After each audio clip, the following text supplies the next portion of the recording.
Значи вика вака, Марко 4 глава од 1 стих. И пак почна да поучува покрај морето. И се собра околу него многу народ. Тој влезе веднаш во кораб во морето и седеше. А сиот народ стоеше на суво покрај морето. И ги почуваше многу со параболи и во поуките своји им велеше. Слушајте, ете излезе еден сејач да сее.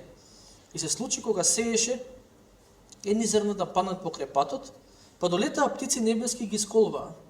Други паднаа на каменито место, каде што немаше многу земја и набрзо изникнаа, зашто земјата не беше длабока. А кога изгреа сонцето, тие свенаа, победејќи немаа коренци и сушија. Некои паднаа на трње, израсна трњето, ги задуши и не даде плод. А други паднаа на добра земја и почна да дават плод, што израсна и узря, и принесо кој е 30, кој е 60, кој е 100. 10, 11, 12 стих објаснувањето зошто зборува параболи, и од 13 стих понатаму го имаме толкувањето на параболата. Им вика Исус на учениците: зар не ја разбирате оваа парабола? Како тогаш ќе ги разберете сите параболи? И еве го се објаснувањето. Сејачот го сее словото. Посеаното покрај патот ги означува оние кај кои се сее словото, но кај кои откако ќе го чујат, веднаш доаѓа сатаната и им го грабе словото, посеано во срцата нивни. Исто така и посеаното на каменито место ги означува оние кои штом го чујат словото, веднаш со радост го примаат, но немаат во себе корен и се непостојани. Па кога ќе настане жалост или гонење заради словото, веднаш се соблазнуваат. Посеаното во трње ги означува оние што го слушаат словото, но грижите за овој век, примамливото богатство и други желби кои кога ќе се вселат во нив, го задушуваат словото и тоа останува бесплодно. А посеаните зрна на добра земја се оние што го слушаат словото и го примаат и донесуваат плод. Едни 30, други 60 и други 100. Претпоставам ви е позната параболата, се читале многу пати во животот, барем некој од вас. И забележувате дека главниот фокус не е на сејачот. Сејачот се појавува на почетокот некаде и после тоа се сонесува на четирите видови на почва. Сејачот и семето не се во фокусот на оваа парабола, ама е добро да ги спомнеме. Кога Исус зборува дека излезе еден сејач и почна да сее, првично значење е: јас сум сејачот, Исус вика, јас сум сејачот и јас сејам.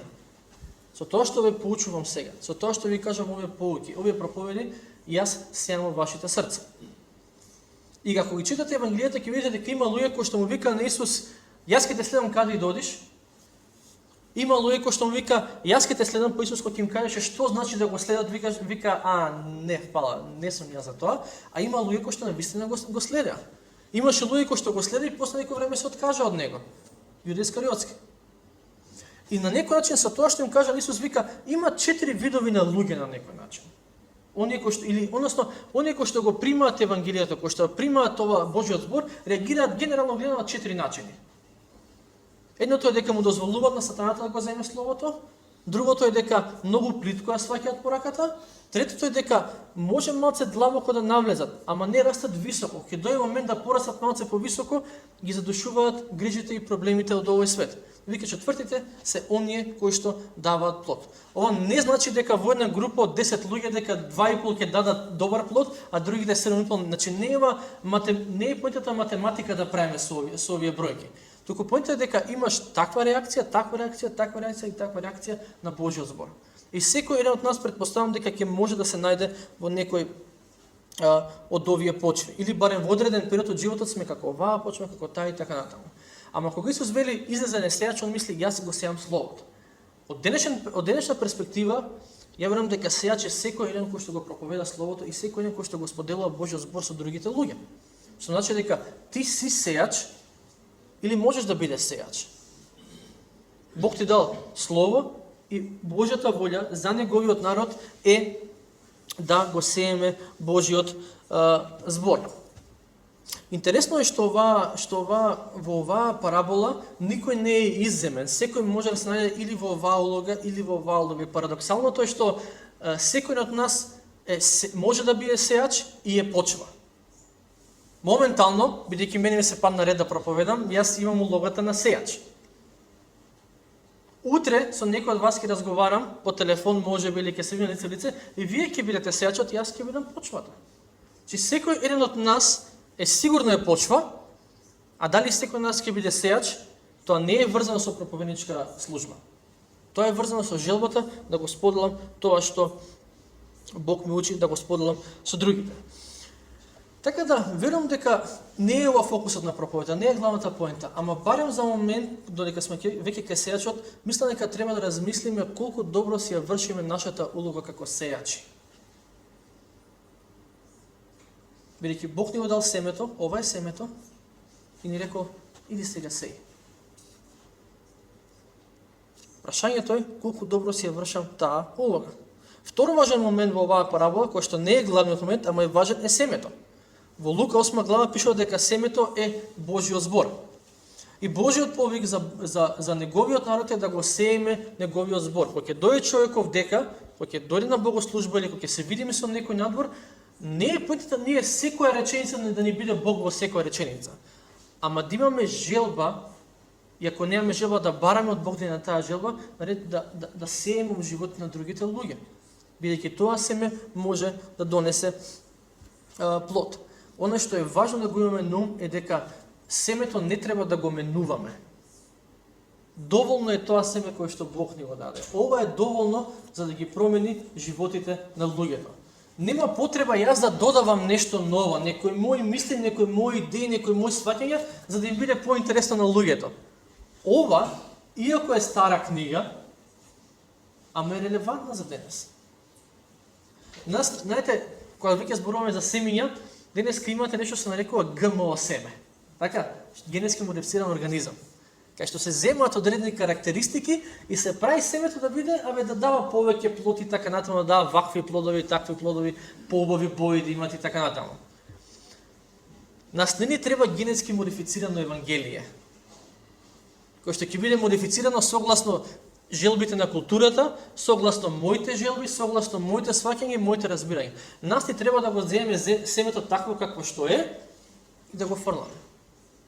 Бидејќи има сила во тоа семе.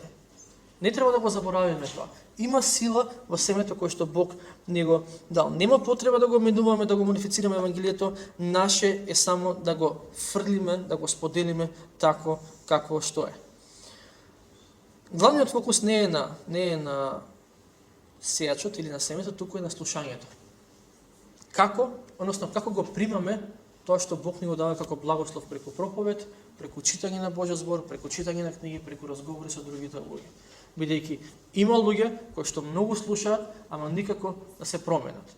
Има луѓе кои што долго време се во црквата, некој пат можеби ние сме се нашли во некоја таква фаза од животот кој што и слушаме, и читаме, и разговараме за Бог, и примаме, ама некако не фаќа тоа корен, не раѓа плод. Исус вика, сега ќе ви кажам зошто. Затоа што првото е, вика, кога го некои луѓе сеја другите врз нивните животи и стварно е благослов да има некој да сее во твојот живот. Тоа не е мала работа. Има луѓе кои што можеби не познаваат некој кој што го познава Божјиот збор, кој што може да им го сподели Божјиот збор. Ние некој пат имаме толку многу луѓе што го споделуваат Божјиот збор со нас, што па почнуваме да бираме. Овој стил ми се свиѓа, тој не ми се свиѓа. Овој како збори ми се свиѓа, тој како збори не ми се свиѓа. Тоа е здисување. Тоа е претерување. Има во изреки вика, има еден стих во изреки, сега го парафразирам, вика на богатиот и од медот му е преку глава. А на сиромашниот и највиша храна да му даеш, он е презадоволен. Да не си дозволиме да бидеме тие богатите кои што ова ми се допаѓа, тоа не ми се допаѓа. Овој стил ми се допаѓа, тоа не ми се допаѓа. И тоа е нешто кое што јас го правам и ќе го спомнам понатаму. Тоа е начините на кој што ѓаволот, ја му дозволам ѓаволот да го земе семето од моето срце. Ама ќе дојдеме после од тоа. Значи, Исус вика, еве причината зошто некои луѓе слушаат, примаат на некој начин, ама не раѓаат тоа плод во нивните животи. Затоа што има вика тие се како една почва, на која што кога ќе го посее семето, доаѓаат небесните птици. Вика посадето покрај патот ги означува оние кај кои се сее словото, откако ќе го чујат, веднаш доаѓа сатаната и им го грабе словото посеано во срцата нивни. На тој начин, ова не е вина на сатаната. Не грабва на сила. Ние му дозволуваме да го грабне тоа што е посеано во нашето срце. Ама идејата, што е идејата на непријателот? Исус вика, он доаѓа да украде, да убие и да уништи. Моментално додека слушате оваа проповед, покрај другото, него му е поентата да го украде тоа што го слушате. И користи различни средства да го направи тоа. Ама Исус вика, веднаш доаѓа сатаната. Со други зборови, не ти давам недела дена, ти да размислува за тие работи, недела дена ако ти даде може да фати корен. Ако фати корен, после може да мине моце покасно. Додека го слушаш словото, не мора и да е сега јасно, да имек јас, додека земаш дома да читаш Библија. Додека читаш Библијата, он ќе направи се што може да го украде тоа што Бог го сее преку словото во тебе. Изборот слуша или слушаат во овие 20 на стихови од Евангелието според Марко се повторува околу 10 пати. Значи дека отприлика во секој втор стих Исус зборува за слушање, бидејќи тоа е главната поента на оваа парабола. Како слушаме? Повторно. Има луѓе кои што слушаат само со ушите, има луѓе кои што слушаат со срцето. Оние кои што слушаат со ушите ќе си тапкаат во место и никој пат нема да напреднат. Оние кои што слушаат со срцето, Исус вика ќе дадат плод, едни 30, други 60, трети 100. Она што Исус сака да го знаеме, зборувајќи за оваа прва почва, е дека имаме непријател кој што едва чека и нема да користи, нема да игра фер, кој ќе се обиде да го зграби тоа што е посеано во нашите срца. Ќе користи било кој средства кои што му се на располагање. Вика веднаш ќе се обиде да го земе тоа. И како што на семењата им треба време да пуштат корен, а после тоа да почнат да дават плод, така и на христијанот некој пат ќе му треба време да пушти корен, да го посе некој тоа во неговото срце, ќе му треба можеби неколку сати, ќе му треба можеби некој пат неколку денови, ама битно е да биде тоа во срцето и битно е да почнува да расте. Исус вика има една личност која што ќе стори се што може да го спречи тој процес. Кога ќе читате книга, кога ќе читате Библија, кога ќе слушате проповед, ќе се обиде да направи се што може само да го спречи тој процес. И многу често сатаната се користи со лаги. Значи, кога сатаната зборува лаги, а тоа му е него мајчин јазик му е него. Мајчин јазик на сатаната се лагите. И кога ќе се посее Божјиот збор, кој што Исус вика дека е вистина, он доаѓа како ќе украде вистината. Мора да ја замени со нешто. Мора да ни даде нешто наместо тоа. Со Адам и со Ева како беше? Стварно Бог ви кажа дека тоа е така? Не е така. Не им рече, не е тоа вистина и толку ти вика, јас ќе ви дам на друга реалност. И тоа е начинот на кој што сатаната многу често го краде тоа што е постојано во нашите срца, зашто бидејќи му дозволуваме. И он не го велам за да набивам вина на било кој од вас или на самиот себе. Туку ова го велам само за да бидеме внимателни и да знаеме дека Бог не повикува на нешто многу повеќе. Првиот начин на кој што сатаната се обидува да го украде тоа што другите, една личност го сее во срцето на друга личност, е кога ќе го споделиш Евангелието со некој, а секој од вас го има тоа направено. Ќе го споделиш Евангелието со некој ќе му кажеш грешен си, грешна си, ама не си кире Бог те сака и Бог обезбеди спасение за тебе. Спасението е преку вера во смртта и воскресението на Исус Христос. Тоа е Евангелието. Предпоставам дека секој од вас или барем повеќето од вас го имаат споделено ова со некој во вашиот живот. И првото нешто што сатаната ќе се обиде да го направи, кога некој ќе слушне таа идеја, таа вистина, е стварно, не си ти грешен. Не си ти грешен. Грешни се овие што плячкаат цела држава. Тие се грешни. Грешни се убиците, грешни се кратците, грешни се тие што почнуваат војни, тие што ги угнетуваат другите и така натаму. Ти си фина личност. Батали го ти ова Евангелие, па грешен си, па поверувај, па еден ден ќе бидеш во рајот. Има луѓе кои што кога ќе ги слушнат, кога ќе им се појават тие мисли во главата, се викаат согласувам. Ова Евангелието нема смисла. Што прави сатаната? Доаѓа, го зема тоа што е посејано. Не му дава можност да порасне. И кај некој од вас може би се уште сте во таа фаза. Кога што го слушаш Евангелието, може би ти има малце смисла, може ти има малце смисла, ама секој пат кога ќе дојдеш до момент да одлучиш, не одлучуваш. Зошто? Бидејќи сатаната го зема тоа што е посено и не му дава да роди плод. Ама не застанува тука, бидејќи некој ќе рече, да, јас верувам. Евангелието е за мене, јас сум грешен, јас сум грешна, се каам и од денес го следам Христос. Вие некој од вас имате донесена таа одлука. Сатаната нема да се обиде само да ги украде семињата на спасението, туку да ги украде семињата на светоста. Бидејќи кога ќе се спаси човек, после тоа следува оној процес на светост. Каде што? Читаш, слушаш, разговараш, се поучуваш и ако му дозволиш на тоа што ти го дава Бог како семе, ќе растеш во светост.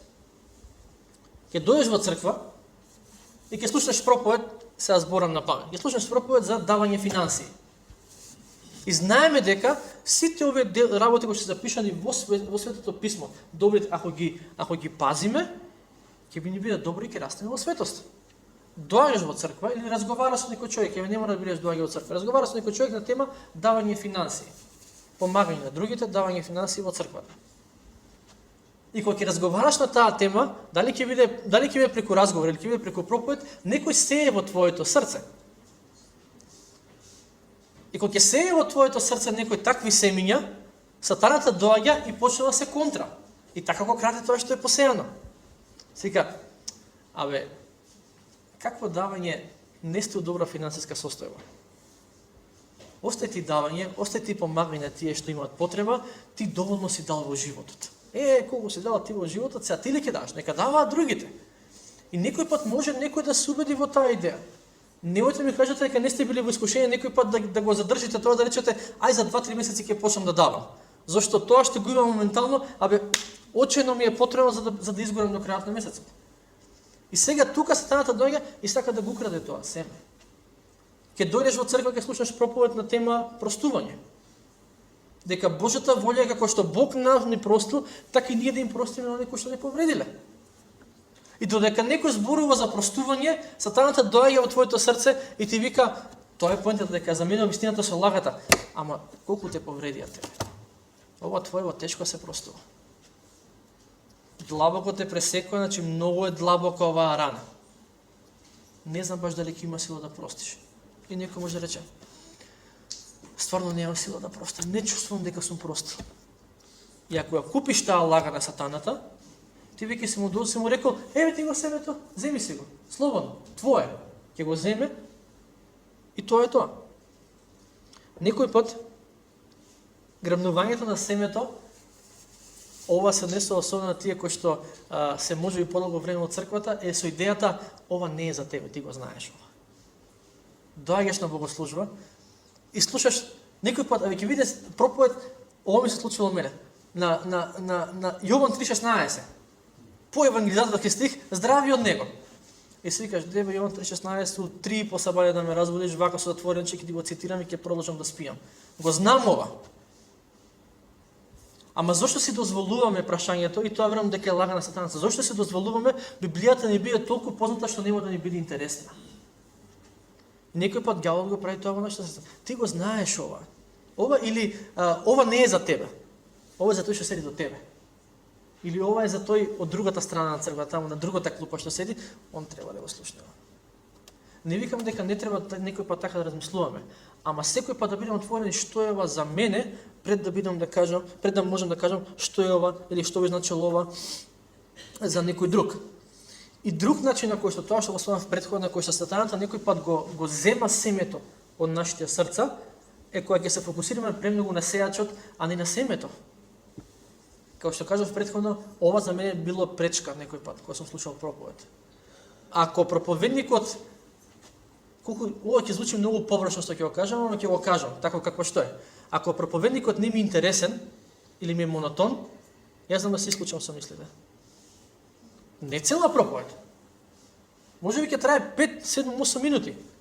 Ама со тоа јас му викам на сатаната, Бујру, ова што Бог ми го дава мене, јас ти го давам тебе, ти грабни го, носи го што сакаш прави со него. Зошто? Заради површна работа. И затоа сметам дека треба да бидеме свесни за овие работи и да можеме да ги препознаеме на време. Кога ќе слушаш проповед, кога ќе слушаш порука, кога ќе читаш Библијата, знај дека ќе има еден глас кој што ќе ти се контра на се што ќе прочиташ таму. Бог ти го ветува неговиот мир, одма има еден глас кој што ти вика каков мир бе? Ти глава немаш, кренато мир ќе видиш, нема шанси. Од кого е тоа? Од сатаната се обидува да го украде тоа што Бог го сее во твоето срце. И не би ги набројало сега сите ситуации кај што сатаната и сите теми за кои што сатаната ни се контра, бидејќи сметам дека ја сваќате поентата, ама идејата е да бидеме трезвени. И додека се појавува таа мисла во нашето срце, во нашиот ум, апостол Павле вика секоја мисла покоруваме под Христос. Да може да фатам таа мисла, символично кажам, фатам рече, може тргне ти оваа мисла од мене. Знам дека ова што го читам е вистина. Знам дека тоа што го слушам е вистина. И дај ми начин, дај ми мудрост, Господе, како тоа што некој го сее во мојот живот, или Боже ти директно што го сееш преку твојот збор во мојот живот, да не ми отиде тек така, да не му го дам на сатаната, туку да речам, јас го примам ова. Јас го примам со вера. Има птици, вика небесни птици кои што ќе доаат, тоа е символ за сатаната, вика Исус кој што ќе се обиде да го граба тоа. Ама ако го викнеме Светиот Дух на помош, ќе ги избрка тие птици од полето. Бидејќи Јован во прво Јован 4:4 вика поголем е тоа што е во вас од тоа што е во светот. Со други зборови, Светиот Дух е посилен од сатаната. Наше е да речеме Свети Душе се мачам со овие мисли, со овие сомнежи, со овие лаги и ти истере ги овие небесни птици. За тоа што моментално некој го сее во мојот живот да може да роди плод. Втора почва. Нема денеска сите 4 да ги покриеме, не се секирате, другите ќе биде трета и четврта ќе бидат следната недела, да. Пошто гледам некој од вас загрижени фаци имаат сега тоа и како почна, стварно од 12 ќе завршиме, а од 10 почнавме. Значи, третата почва Исус вика дека е каменита почва, каменито место. И не станува збор некој, ако отворите на интернет слики, ќе видите некој дека го представуваат како само камења, ништо друго, само карпи. Не станува збор за таква почва, туку станува збор за почва која што има многу тенок слој на земја и под тој тенок слој на земја е тврда, е каменеста почва. Исус вика овој вид на почва ги означува оние кои што исто така го слушаат словото, ама како што таа почва има тенок слој, така и нивната вера не е баш многу длабока. Ќе го прима тоа и се радуваат, како што во таа почва, кога ќе посади семето, тоа исто како, например, да земеме, да ставиме тука малце земја, да ставиме врз плочкиве и да посееме семе, па да видиме следната недела колку ќе порасне. Нема да порасне многу. Може би ќе пушти малце корен и толку од него. Дури Исус вика, ако оставиш на отворено, ќе го удри сонце и ќе го изгори. Тоа е тоа. Ама вика, тоа семе кога ќе ставиш на таква почва, пушта малце корен, не дека не, малце корен пушта, ама нема доволно корен. Ќе никне, ќе пркне малце, ама пошто нема доволно корен, ќе го удри сонцето и ќе го изгори. И на некој начин Исус им вика на неговите слушатели, некој од вас е такви. Ја би рекол дека Јуда Искариотски беше таков. Кој што кога дозна, кога слушна Небесното царство се приближува, него беше како супер. Значи луѓето кои што се како оваа почва се луѓе кои што многу се радуваат и многу покажуваат ентузијазам за убавите работи, за леле Бог ме сака, леле Бог ме спаси така натаму. Кога ќе дојде моментот да има некаков проблем, некаква неволја, они викаат, ништо. Исус вика, се разочаруваат и се соблазнуваат. Да бидеме искрени, на секој од нас му се допаѓаат тие ветувања дека Бог те сака, Бог ќе биде со тебе и така натаму. Никој од нас не доаѓа со црква, не чита Библија, да дојде во црква да слушне проповед за страдање и дома да се отиде прерадосен. Значи, леле да ви кажам, што убаво денес кога дознам во црква, ќе страдаме. Така? Ако некој така размислува, има потреба од професионална помош. Ама нормален човек си вика, мене ми убаво за тоа што слушам дека Бог ме сека и така натаму, а мислам се вика, оние кои што го примаат словото површно, се оние кои што само се фокусираат на тие работи. И ќе доаат проблемите, они не размислуваат за проблеми. Ќе доаат проблемите и отпаѓаат од верата. Луѓето кои што го прифаќаат словото на таков начин, не знаат во каков јарам се впрегнале. И ги има такви, предпоставам некој од вас познавате такви луѓе, кои што доаѓа, значи кој ќе слушне словото, Значи се радува, ќе се крсти, ќе се заветува, ќе служи во црква, сведочи на другите и трае одреден период и после некој време си викаш, абе гледај кај беше колку високо, сега не сека ни за Господ да слушне. Зошто? Исус вика, еве го одговорот. Затоа што порочно сватиле верата. Затоа што на емоција сватиле верата, вика, покажува радост. Вика, со радост го прима Словото. И некој пат не мисли дека радоста е единствениот знак дека некој навистина е спасен. Види го како се радува додека слави. Па што ако се радува додека слави? Стај го у кафана и у кафана ќе се радува. Така? Однеси го на свадба, ќе се радува и на свадба.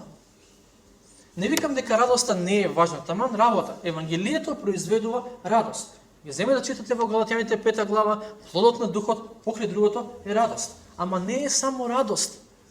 Има и други работи кои што верникот треба да ги покаже, да биде знак дека навистина го прифатил Словото така како што треба. И ова пред се однесува на спасението, дека има луѓе кои што го примаат Словото, барем привремено покажуваат некаква радост и после тоа вика отпаѓаат. Ама верувам дека овој вид на почва може да биде карактеристична, барем во одреден период од животот за некој кој што е верник, кој што доаѓа во црква или чита Библија и се вика, леле колку Бог ме охрабри од ова. Доаѓа на богослужба, вика, леле проповедникот читува проповед, кажа денеска. Тоа е на радост, таа првата радост. Леле колку убаво. Тоа е тенкиот слој. Ако е само на чувство, ако не, ја го прифаќам ова со вера, туку леле колку ми убаво што го слушнав, ако не го прифаќам со вера, Исус вика, кога тогаш тој корен малку што пушта, ќе удри во камен. И ништо од тоа слово. И некој пат се случува тоа и со нас. Кога сакаш можеш време да бидеш во црква, некој пат срцето може да ти биде како каменита почва. Кај што доаѓаш, со ентузијазам го прифаќаш тоа што е кажано, се додека после ден, два, три немаш некој проблем по дома, па се ќе забориш што се случнало во неделата. И алелуја и слава на Господ и добро слово, се ќе ти отиде и само таму ќе ти биде паметот, леле колку ми е тешко оваа ситуација. Нема почва која што нема да се соочи со сонцето. Иако сонцето е кажано само во оваа почва, ама секоја почва ќе се соочи со сонцето. Односно секое срце ќе се соочи со неволјите.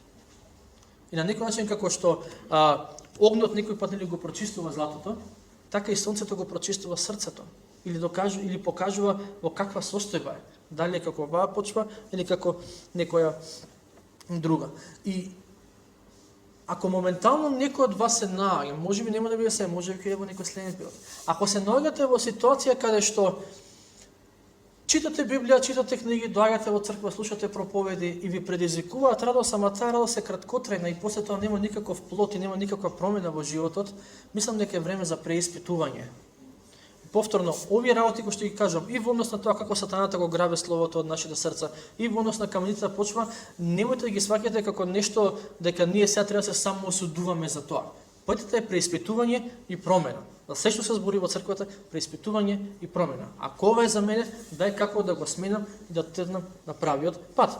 Ама ако се наоѓате во ситуација каде што слушате, читате, ви тоа ви предизвикува радост, ама не трае долго, може би станува збор за ваква дијагноза на срцето. Јас знам дека сум имал периоди во животот, би сакал да немам никој пат во животот, ама сум имал периоди некој пат и може би пред неколку недели се случува кај што ти слушаш и читаш, ама после тоа си тераш по старо. Нема некаква промена, нема некаков плод на тоа што е кажано. Време да се покаеме. Време да речеме, Господе, еве кај се наоѓам јас, еве во каква ситуација ми е, еве во каква состојба ми е срцето, еве мојата духовна дијагноза, потребно ми е ти да ми го омекнеш срцето, бидејќи тоа е потребно на срце кое што е како каменита почва. Бог да го омекне срцето, а Бог е експерт за омекнување срца. Сега, ако ќе ми речеме, Боже, омекни ми го срцето, тоа некој пат може да значи преземање на драстични мерки. И Бог ќе ни исполни таа молитва. Ама, може моца да боли. Знаете, почвата, кога не е добра, кога не дава плод, кога треба да се обработи за да дава плод, што подразбира покрај другото тоа? Орање. Некој пат Бог треба да го изора нашето срце, за да почне да дава плод.